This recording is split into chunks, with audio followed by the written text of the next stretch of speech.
I'm sharing my 2024 crypto portfolio, diving into the exact projects I'm looking at, my overall investing strategy, and my grand plan going into 2024. A quick refresher, I have 3 different goals for this cycle. My base goal is to try to make 1,000% gain for my overall portfolio. My mid goal is to try to make a 5,000% gain for my overall portfolio, and my upper stretch goal is to try to make a 10,000% gain for my overall portfolio over the course of this cycle. And last cycle, my overall portfolio did around 4,000%. And so far, I'm up 305%, having invested every cent I own besides the equity in my house after the collapse of FTX back in late 2022. And already during this cycle, I've had some major wins that have gone up 200%, 500%, 1,000% or more. However, I still think we're really early in this cycle and that the biggest gains by far are still yet to come. Overall, over the last 2 years, I've been grinding hard, learning, growing, reading books, listening to podcasts every single day, spending hours and hours and hours on Twitter, paying a ton of money for all this research that I read through every single week. And I've been doing this so that I don't repeat some of the same mistakes that I made last cycle and that I could be a better investor going into this cycle. And through all this and just my own experience investing in crypto, I've developed my own investing strategy that I think is quite different than like what most people are doing currently in the market. And my strategy isn't super sensational. It doesn't make the best YouTube content. And by design, it's very unpopular. And that's because the number one rule, if you want to succeed as an investor, is don't be average. When everyone wants to invest in crypto, that's usually the point in time when there's the least amount of opportunity. And when nobody wants to invest in crypto, like after, FTX collapsed, that's usually the moment when there's the most opportunity in crypto. By design, to beat the market, you have to think differently and often contrary to what the average person thinks. Okay, so every time I do a portfolio update, I always talk about the cycles. So I talk about winter, spring, summer, fall, and the different seasons of crypto and how those affect the market. And I said last update that we were going into the spring phase of the market. And now I would say that we're firmly in the spring phase of the market. And that is pretty clear to most market participants who are in the space that we've entered a new era of the market where it's a lot more bullish than it was, 6 months ago. This is the part of the cycle where people start to wake up to the fact that crypto isn't dead, and there's actually some really interesting and exciting things going on.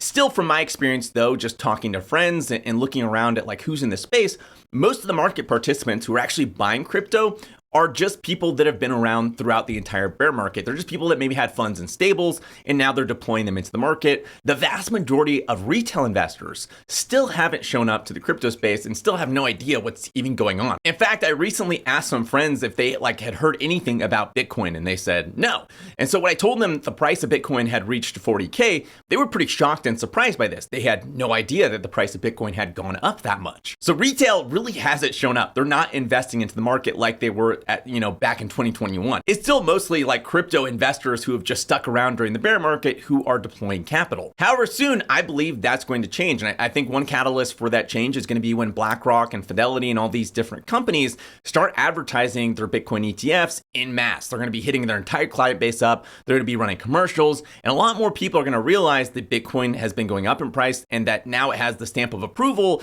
of these major institutions like BlackRock and Fidelity. And all that I think is just going to help keep pushing up the price of Bitcoin until it reaches and breaks its all-time high. At that point, when the price of Bitcoin breaks its all-time high, that's when I think retail is going to really take notice and start getting more interested in the market and start deploying their funds in the market. And as the masses start to wake up and they start to take a deeper look at what's been going on in crypto and all the different things that have changed, that's when we're going to see a full-on crypto summer where prices are going crazy, everything's shooting up, and everyone's just getting rich and thinking, that prices are going to keep going up for forever. And when you find yourself feeling like that, you find yourself feeling like you're not worried about losing money, but you're worried about not making enough money, that's usually a sign that you're getting close to the end and it's time to get out of the market. And that's when I plan on exiting the market as well. So my goal, I'm sure like everyone's goal, is to ride the market through the summer phase and exit before the winter phase. It's a lot harder to do in reality than just saying that, but that's my plan. I have been building up a list of different top signals to kind of let me know that we're getting close to the end. So I'll have some sort of idea, when things are getting a little bit out of control. And I did do a decent job at timing the bottom. So hopefully I'll also do a decent job at timing the top. I guess we'll see what happens. Okay, now that we've talked about my 2024 strategy, let's dive into my 2024 crypto portfolio. And to be clear, I have over 50 different projects that I'm currently invested in, and if I were to try to cover all of those in this video would be like an hour long or more. So instead, I'm gonna focus on just my top 10 most bullish in no particular order. And I have separated all these projects out by size, so I have some that are large cap cryptos, I have some that are mid cap cryptos, and I have some that are low cap cryptos. First up, I have a large cap crypto, and that's Immutable. I recently made an entire video on Immutable where I went super in depth on why I'm bullish on this project. And if you really want to dive into this project, you really should check out that video. But to kind of quickly summarize what Immutable is, Immutable aims to be the foundation for all of crypto gaming. If you don't understand crypto gaming and why it's primed to potentially be one of the biggest narratives next cycle, make sure to check out my GameFi video or my recent video with Kieran, the co-founder of Illuvium. Crypto gaming, or GameFi, I believe is going to have an epic run up this cycle. If the only thing you know about crypto gaming is from last cycle and the games that were out then, I can promise you it has changed quite a bit since then, and there's some really amazing games and teams and things that are being built that are really exciting. Immutable is a platform with a range of products and tools for building crypto-enabled games. And currently, they have the biggest and best lineup of crypto games in the entire space, with Ubisoft, Illuvium, Gods Unchained, Cross the Ages, and more deploying games on Immutable's platform. Their products include a range of tools from infrastructure to player experience to developer tools to revenue and marketplace tools. And between Polygon and Immutable, who are partnered together, they control something like 80% of all new crypto games coming to market. So for me, betting on Immutable is betting on crypto gaming. It's already a pretty large cap token as mentioned, but don't underestimate how insane things can get in a bull run, especially if we have some serious hits in the crypto gaming sector. I cover how high I think Immutable could go in my longer video, which also includes an interview with Kieran, the co-founder of Illuvium, and his view using Immutable as well. And the IMX token is the token for Immutable. Second up, a mid-cap token is Picasso. Picasso is up over 220% since first sharing it with my private community, the Obsidian Council, but I still think it has quite a bit of room to grow from here. Picasso is mostly a narrative play for me. They're trying to enable cross-chain ecosystem IBC for Ethereum, Solana, and more, meaning basically that all these systems would become interoperable to an extent. If you don't know what interoperability is, it's just like the ability for these blockchains to connect and talk with each other. It's currently one of the biggest problems in all of crypto, and whatever project solves this, whatever protocol solves interoperability, it's going to be huge. Interoperability is a really, really big deal. And it's something I have looked into extensively. And with all the different solutions and projects that I've seen over the past year, I think interoperability is primed to finally shine this cycle. And I think Pika is primed to be caught up in this narrative. Now, to be clear, I don't actually think Pika is the best solution for interoperability. I think it's an interesting idea for sure, and I think the concept of like IBC on Ethereum and Solana is a cool idea. I just personally think there are better solutions out there that get me more excited. But as we've seen time and time again, the market doesn't always back the best solution in the short term. Instead, during bull markets, they tend to back the best narrative or the project that can tell the best story. Pika, I think, tells a really compelling story, and I think the average investor isn't going to know the difference between something like Pika and Chainlink's CCIP or Polygon's interop layer. Instead, I think they're just going to mostly pay attention to what's being talked about and what's moving up the most in price. And that's where I think Pika has a unique advantage as an interoperability play. They're a somewhat smaller market cap, especially compared to things like Chainlink or Polygon, meaning that the price can more easily appreciate. It has a lot more room to grow. And when the price goes up, that's all kind of like retail wants to see. They're like, oh, the price of this one's going up. That's the one I want to invest into. That's the fastest horse. That's where I want to put my money. It really should be the opposite. The more that the price of an asset goes up, that should make you less inclined to want to invest in that. But for whatever reason, people just don't operate like that. The more it goes up, the more they want to buy it. The more it goes down, the less they want to buy it. And again, don't get me wrong, Pika is a solid team and it is a solid solution. It is not a garbage project. It is a great project. It's got some good stuff going on for it. And honestly, who says everyone will use the same interop solution? Maybe there is a place for what Pika is building, and maybe it is a decent solution for like some aspect of the interoperability problem. Now, there's a second narrative that I think Pika is absolutely primed for, and that's restaking. Picasso recently announced that they're going to enable cross-chain restaking, and people are especially excited about this when it comes to Solana. Now, restaking or programmable staking is one of the coolest things ever. EigenLayer is leading the charge, and the hype is massive for what is being built. EigenLayer, however, doesn't have a token yet, meaning the market is going to look for any opportunity they can to find a way to play this narrative. Pika dabbling in cross-chain restaking, which just sounds impressive when you say it, makes it a prime place for this value to accrue, especially when people don't really have a token to bet on when it comes to restaking. And that is, again, because I think most people don't understand the difference between something like Picasso and something like Eigenlayer. There's a massive difference. They're worlds apart, in my opinion. But retail doesn't care about my opinion. They're just going to do retail things. They're going to look for the things that they think match that narrative. And I think Pika is potentially a solid play for that purpose. And added to all this, currently it's kind of difficult to get access to the Pika token. You have to either go to Osmosis and buy it there, which even people that use crypto struggle with this, or you got to go to Gate.io. So it's not unlike Coinbase, it's not unlike Binance, it's not super easy to access. And I think once it gets listed on exchanges like Coinbase and Binance, that's another opportunity for a major price appreciation event. Number 3 in the low cap category is Perion. Perion I recently talked about in my video last week on my top 3 low cap plays I'm looking at. And it's a really great video if you want to go in depth. I also have a full podcast with the founder of Perion if you want to go even further in depth. But put really simply, Perion is another crypto gaming play. However, they aren't a game themselves. Instead, they give 2 ways to get exposure to the crypto gaming market. For one, they have their DAO, and their DAO does early stage deals with some of the biggest and most anticipated crypto games on the market. And a lot of these games don't yet have tokens, so there's literally no other way to get exposure to these games than something like this. For example, games like Gunzilla's Off the Grid, which this game was streamed by Dr. Disrespect. It's gonna have a token called Guns, but the token's not out yet. You can't get exposure to this game if you're hyper bullish, this is gonna be a raging success. But you can buy Perion and get exposure to their treasury, which they did an early stage deal in Gunzilla Off the Grid. They've also invested in Shrapnel, as well as a lot of different crypto gaming studios, with their vision being that maybe some of these studios could be the Bethesda or Ubisoft of crypto gaming. So their token gives exposure to these things, as well as they have 2 different products in the crypto gaming space as well. One is a gaming social platform, and the other one is a gaming gambling platform. And at only at 6 million in market cap, Perk, the token for Perion, is really small currently, and I'm hoping for some solid performance going into the next bull run. Number 4, going back to the large cap tokens, is Matic. I think the market is currently sleeping on what's being built behind the scenes at Polygon. First off, you should know that Polygon is getting a new token to replace the Matic token called Pol. This is going to be a huge catalyst event that I believe is going to make the market take a second and deeper look at what's being built at Polygon. And when they do, they're going to notice some insane things that have been built by the Polygon team, including maybe the most exciting, their interop layer, or their concept of unified liquidity. Basically, this will enable Polygon to have hundreds or even thousands of different chains within their ecosystem that you can literally bridge between within seconds. In fact, the end user won't even realize that they are bridging between these chains, and to them it'll feel like they're using essentially the exact same chain. They won't maybe even know that they've switched chains. And this is huge because it solves one of the biggest problems in crypto today, and that's what we talked about earlier, interoperability. And in practice, it means that the Polygon ecosystem becomes essentially infinitely scalable, and that any chain that builds within the Polygon ecosystem has instant access to this entire network of liquidity that can be bridged over to their chain within seconds. They also have these really cool things called Polygon CDKs that make it super simple for the developers to build things like the Solana virtual machine, but on Polygon, or to build things like the OP stack, but on Polygon, or to build move-based chains, but on Polygon. Their new Pol token also becomes incredibly more useful than Matic is today. Matic today can be used for one chain. You can use it to secure the Polygon proof of stake chain. But when their Pol token comes out, it's going to be used to secure hundreds or maybe thousands of different chains. So it becomes incredibly more useful. I have an entire deep dive on Polygon in my top 3 cryptos for December video.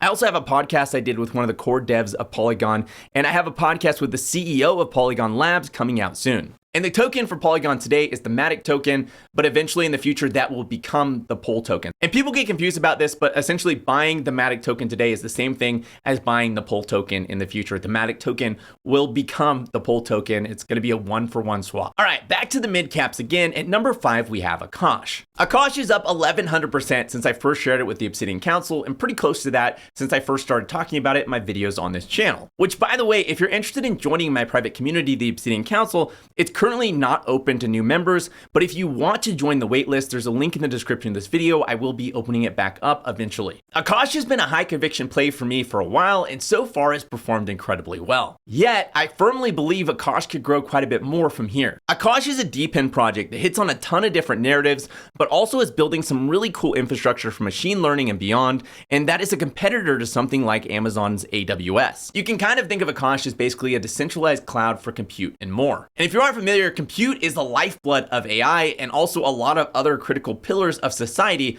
and this demand for compute is only expected to grow over time. And the problem is right now, there currently isn't enough compute to go around, which is part of the problem that Akash aims to solve. They built a network where anyone could lend out their extra compute on an open marketplace. Think of it sort of like Airbnb, but for compute. And the way this works is there's a ton of companies out there that they'll buy GPUs for maybe a specific reason, but they aren't using that GPU 24/7. There's a lot of times when their GPU goes unused. Think of this like your own car. Like you buy your car to get around, but most of the time you're not actually driving in your car. You don't actually have to use your car 24/7. Akash allows these companies to make a profit off these GPUs when they're not needing to use them. And Akash already has customers within the machine learning sector that are completely unrelated and outside of the crypto sector that are using Akash to train AI models, among other different use cases. Again, I have a full video where I deep dive on Akash and a podcast where I interview the founder of Akash if you want to go more in depth. And bullish catalysts on the horizon for Akash are their incentives, which are coming out soon or maybe even are potentially out already, as well as I'm on the lookout for different exchange listings. Akash currently isn't on Coinbase and it's currently not on Binance. The only way to get it if you're in the US is on Kraken or on chain if you're using Osmosis. It's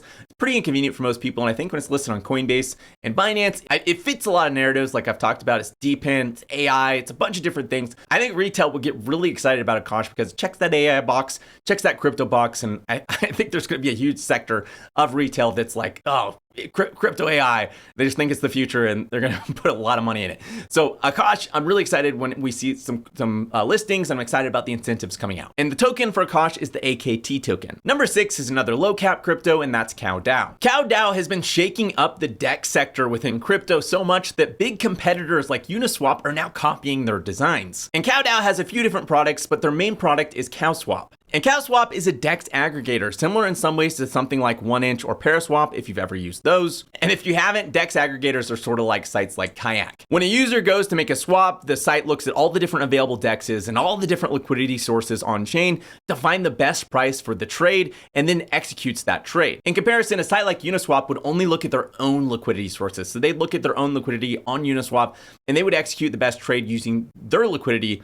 A DEX aggregator looks at all liquidity. It looks at Uniswap, SushiSwap, everywhere, and then it executes a trade based on all that liquidity. CowSwap, however, is much more than your average DEX aggregator. They employ a whole host of new concepts from intents to hooks to batch auctions and what they term a coincidence of wants to give the user the absolute best price possible and to protect them from MEV attacks. And I say that with confidence because I use CowSwap all the time, and I'm telling you, it is the best user experience I've ever had with a DEX. Most DEXs, you go to make a swap and you give in less tokens than you were anticipating. And the DEX is like, sorry, we did the swap, but there was slippage and MEV or whatever, and now you have less tokens than we thought we would get you. Where CowSwap is the exact opposite. I consistently get more money back than I had anticipated initially with the swap. In some cases, I've had a surplus of over $1,000 in a single trade. And there's a lot more to CowSwap. It's really just like this whole rabbit hole if you want to go down it. I have a much more in-depth analysis in my top 3 cryptos for December if you want to go watch that. I also have a podcast coming out with the CEO of CowSwap, Anna, which is a really good podcast if you want to learn more about CowSwap. And the token for CowDAO/CowSwap is the Cow token. Number 7 is another large cap crypto, and that's Ethereum. And I believe Ethereum is primed for some action in 2024 for a couple different reasons. First off, it's likely to be the second token to get an ETF after the Bitcoin ETF. And I'm expecting Ethereum to get its ETF in 2024, and I think most people don't expect that same thing. Secondly, so far, Ethereum is underperformed relative to Bitcoin. And I think that gap will close over the course of 2024 and 2025. Third, we have EIP 4844 coming out in late February, maybe March, which that's a pretty major upgrade for Ethereum that should bring some hype. And finally, we have restaking and EigenLayer, which will greatly increase the demand for Ethereum and the usefulness of the Ethereum network. EigenLayer has some of the smartest people in crypto incredibly excited, calling it nothing short of revolutionary. And on the surface, most people just see it as like more yield for ETH stakers, but under the surface, it opens up an entire new world of different use cases using Ethereum security to secure new and different things. I have an entire podcast with the founder of EigenLayer, Sriram, if you want to dive in and learn more. Number 8 is another low cap, and that's Redacted Finance. Redacted Finance has an entire suite of different products, including Hidden Hand, an incentives marketplace for liquidity, Pyrex, which provides liquid wrapper solutions for various DeFi products, including their own LSD PX ETH, which is a direct competitor to something like Lido. and has some unique advantages, including about double the yield at a similar risk level. And lastly, they have the Nero, a unique stablecoin which they say is backed by premium block space, versus a typical stablecoin which is backed by treasuries. Basically, they're overall competing for market share with big protocols like Lido and various stablecoins. And they have some unique products and synergies across products that make them a unique play going into the bull market. I covered them much more in depth in my video from last week, top 3 low cap cryptos I'm looking at right now. Redacted is a lot to break down in just a quick summary, but it's worth learning about. And their token is the Butterfly token. Number 9 is another small cap, and that's Index. Index Coop is the index fund product I'm most bullish on. They build index funds on chain, and they already have a range of different indexes available for people to invest in, including the DeFi Pulse Index, which aims to track the performance of the largest protocols in DeFi. Basically, imagine someone who's heard about DeFi, wants to invest, but doesn't have the technical expertise to know what to buy. So instead, they buy something like the DeFi Pulse Index. By buying this index, they get exposure to Maker, Uniswap, Aave, Lido, Synthetics, Rocket Pool, ETH, and more, with the allocations being expertly balanced with bigger positions in things like Maker and Uniswap, and smaller positions in things like Balancer and Rocket Pool. The index is then rebalanced every quarter and updated, ensuring that you're always exposed to the optimal assets, and all without having to understand all these complex concepts. The fee the protocol captures on this is 0.95%, which goes to the Index Coop treasury. They also have funds like the Diversified Staked ETH Index, which is an index of various liquid staking tokens for staked ETH, as well as they just launched the large cap index of the top 10 crypto assets by market cap, excluding stablecoins. Overall, my thesis with Index is that people like things really easy, and crypto index funds make things significantly easier for the average user. They don't have to worry about what to invest into. They don't have to worry about all this research. They can just pick a narrative that they're really excited about, buy the index token for that narrative, and then hold it without having to do all the typical work that's required to invest into, a range of these different tokens. And I have a podcast coming out soon with the team from Index where we're going to go more in depth on the Index token. It should be really insightful if this is a project that interests you. The token for Index Cooperative is Index. Number 10 is yet another low cap token, and that's Kaneko's KNK token. Kaneko is a crypto gambling platform similar to Rollbit. My thesis with this one is really simple. Rollbit has absolutely dominated and does around $50 million a month in revenue, proving that there is an insane amount of demand for crypto gambling. Rollbit also sits at around 424 million in market cap. Kaneko, by contrast, sits at just 10 million in market cap. And Kaneko is built on Solana, and the Solana community tends toward radical tribalism, essentially just meaning that they tend to like projects that are built on Solana over projects that are built in other ecosystems. And while Kaneko is already up 700% since I first started talking about it, I think there are some pretty big catalysts that could send it potentially much, much higher. And if you really want an in-depth explanation, it's really worth watching my video from last week where I talk about KNK, I talk about Perion, I talk about Redacted. It's a really great video where I go a lot more in depth on all of these different tokens. But to put it really simply, I see crypto gambling continuing to grow. I think in a full-fledged bull run, we'll see revenues for things like Rollbit go much, much higher, which are already insane. They're already at $50 million a month in revenue, but I can't imagine in a full-fledged crypto bull run that they wouldn't go significantly higher. And because of the success that I expect Rollbit to see, I think the market eventually will shift to looking for the next Rollbit or the Rollbit killer, because they're going to want to get in early on that project. And I think Kaneko is a prime candidate to fill that role. And I think that for a couple different reasons. Kaneko has really similar tokenomics and has a really similar UI UX, and it's just starting to roll out its marketing. Again, the full video is worth a watch, as well as I have a full interview with the head of business development for Kaneko coming out as well. The token for Kaneko is the KNK token. And as always, none of this is investment advice. None of this is me telling you should buy any of these tokens. You should always do your own research, and blindly copying YouTubers is a horrible investing strategy. If this video is helpful, make sure to hit that like button. If you have any tokens you think I should add to my portfolio, let me know in the comments below. And if you want to see more videos like this, make sure to hit the subscribe button and the little bell next to it to be notified each time I release a video. Thanks for watching, and I'll see you next week.